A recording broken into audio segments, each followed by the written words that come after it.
देव ने कहा कि कुछ अन्न की क्यारियां हैं, उनकी क्यारियां फूटने न पावे, तो उनमें जल भरा रहेगा तो अच्छा अन्न पैदा होगा, जिससे यज्ञ आदि में सहयोग मिलेगा। आप जाइए, रात्रि का समय, खेत की मेड़ नहीं टूटनी चाहिए। तो एक जगह उन्होंने बहुत प्रयास किया, मेड़ टूट रही थी, तो मिट्टी गीली होने के कारण वो रुक नहीं पा रही थी, और तो सब बांध दिया था। सोचा गुरु आज्ञा का उल्लंघन हो जाएगा अगर पानी निकल गया तो। मिट्टी रुक नहीं रही, तो अपने देह को रख दिया ऐसे, और गीली मिट्टी तो सेट हो गई। अब अगर उठते तो मेड़ टूट जाती, तो अब पूरे शरीर को उसमें, मेड़ में से। गुरुदेव ने जब देखा कि काफी समय हो गया नहीं आए, तो अन्य ब्रह्मचारियों ब्रह्म ऋषियों के साथ वहां गए और पुकारा, बेटा कहाँ हो तुम? तो आवाज, गुरुदेव मैं यहाँ हूँ। नजदीक गए तो देखा सब पानी से सने में से। अरे बेटा, सबको देह और प्राण इतनी प्रिय होती है, तुम ये क्या कर रहे हो? बोले गुरुदेव आपकी आज्ञा थी कि मेड़ न टूटने पावे, तो यहाँ की मिट्टी से रोक नहीं पा रही थी, इसलिए आज्ञा पालन की।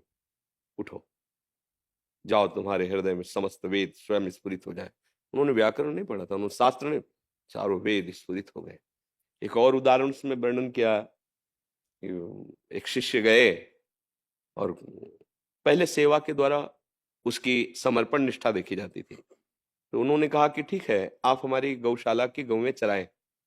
तो पहले गौवें ऐसे लेके चले गए, तो 15-15 दिन वापस ही नहीं लौटना। जंगल है, चरा रहे हैं, तो 15 दिन बाद वापस आए। तो उनका, तुम्हारा शरीर बहुत हष्टपुष्ट दिखाई दे रहा है। तो उनका, गुरुदेव भिक्षा मांग लाता हूँ, गौओं को ऐसे छोड़ के और पा लेता हूँ।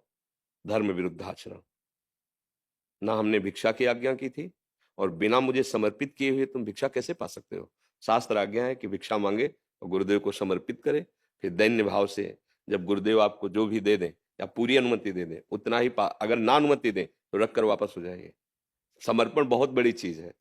तुमने तो अपराध कर दिया, बिना हमारी आज्ञा के, बिना समर्पण के भिक्षा। बोले गुरुदेव आगे से नहीं होगा, जाओ। 15 दिन बाद फिर आए तो ऐसे ही। तो उनका, अब भी अष्टपुष्ट हो? तो कहा, गुरुदेव बहुत सी गौएं हैं ना, तो दूध पी लेते हैं, भिक्षा तो बंद कर दे। बोले गौएं वो भविष्यान्न देने वाली है, तुम बिना आज्ञा के कैसे दूध पीने का अधिकार रखते हो? हमने आज्ञा की क्या? गलती हो गुरुदेव। 15 दिन बाद फिर आए तो वैसे ही हष्टपुष्ट।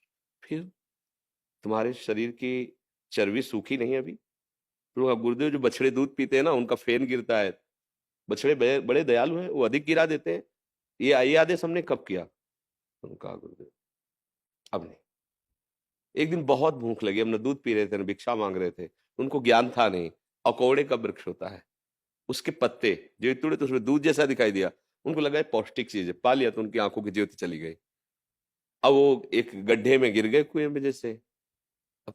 अब गायें जब वापस गई तो वो साथ नहीं थे, तो उनको ढूंढने के लिए निकले, उनका नाम पुकारते रहे।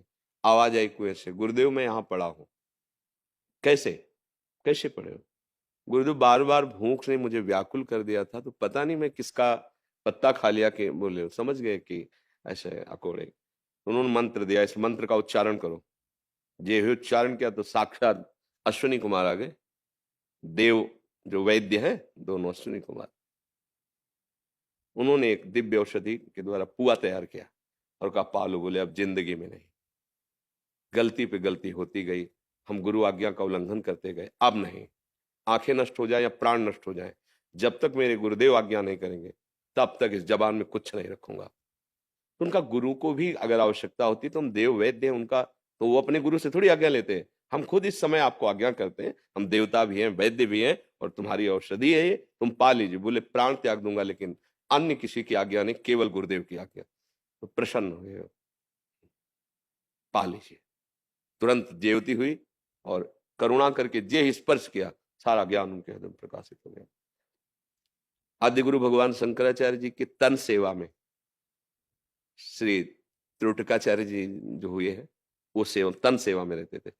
उनके वस्त्र धोना, लंगोटी धोना, ऐसा कोई वेद ये सब नहीं पढ़े थे, सेवा में रहते थे। तो जो और शिष्य थे वो बड़े सब विद्वान। तो एक दिन किसी शिष्य ने कहा कि प्रभु इस ब्रह्म सूत्र की व्याख्या कर दीजिए। तो उनका त्रोटक आ जाए तो वो भी बैठ जाएंगे फिर कर। बोले प्रभु उनको क्या सुनाना, क्योंकि पढ़े लिखे नहीं। बोले उनसे तो अच्छा है कि वृक्ष को सुना दे, क्योंकि वो देखते थे केवल गुरु सेवा में मगन, कोई शास्त्र स्वाध्याय ये सब नहीं कर। भगवान शंकराचार्य जी ने कहा गुरु सेवक को ऐसी दृष्टि से देखते हो? तिलक आगे उनका बेटा इस ब्रह्म सूत्र की व्याख्या करके सुना, सारे वेद स्फुरित हो। गुरु कृपा ही केवलम, वो कब होती है? जब बिल्कुल आत्मसमर्पण।